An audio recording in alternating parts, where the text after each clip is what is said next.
গতে আছে নিচের গল্পটি পড়ে প্রশ্নগুলো উত্তর লিখি। মেহেদী হাসান একজন সচ্ছল কৃষক ছিলেন।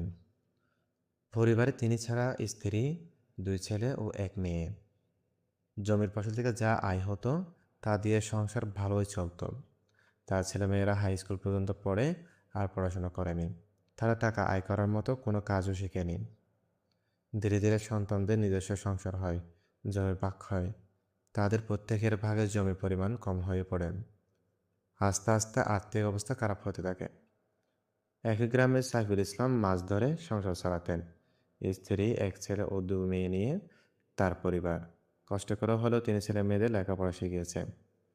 ছেলে হাই স্কুল পড়া শেষ করে গাড়ি চালাতে শিখেছে। পরে সে ড্রাইভার হিসেবে বিদেশে যায়।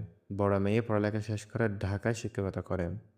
ছোট মেয়ে পড়াশোনার পাশাপাশি কম্পিউটার শিখেছে। এখন কম্পিউটারে কাজ করে অনেক টাকা আয় করেন।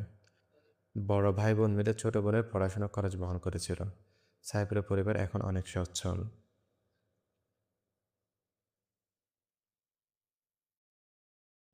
এখানে আছে দেখো মেহেদী ও সাইফুলের পরিবারের সদস্যের সংখ্যা কত। প্রথমে আছে এখানে মেহেদীর পরিবার 5 জন, সদস্য সংখ্যা হচ্ছে 5 জন। তিনি, স্ত্রী, 2 ছেলে ও 1 মেয়ে। সাইফুলের পরিবার, ওদের সদস্য সংখ্যা হচ্ছে 5 জন। তিনি, স্ত্রী, 1 ছেলে ও 2 মেয়ে।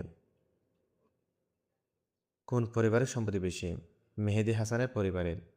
কোন পরিবার উন্নতি করেছে? সাইফুলের পরিবার। কার সন্তানদেরকে মানব সম্পদ বলা যাবে? সাইফুলের সন্তানদেরকে।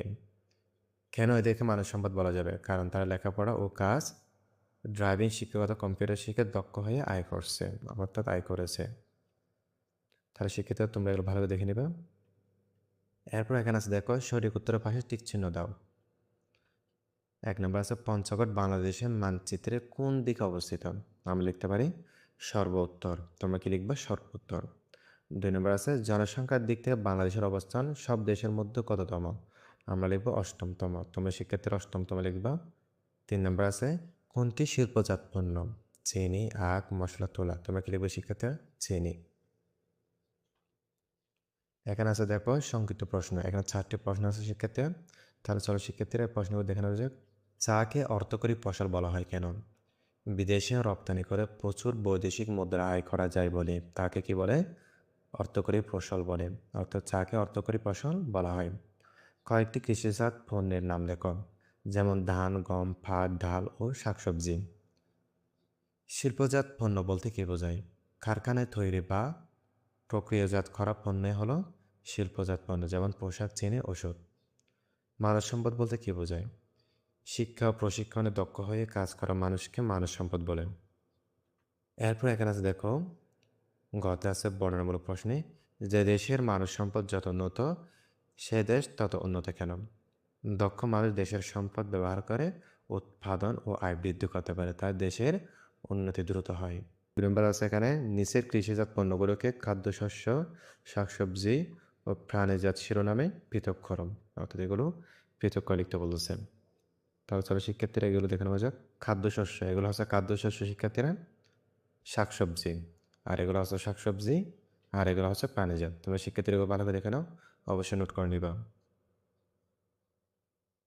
যেমন এখানে আছে দেখো ধান, ডাল, গম, ভুট্টা, সরিষা। এখানে আছে শসা, লাল শাক, গাজর, শিম, পালং শাক, ঢেঁড়স। এখানে আছে দুধ, ডিম, মাখন, মাংস ইত্যাদি। তার শিক্ষার্থীরা তোমরা এগুলো দেখে নাও।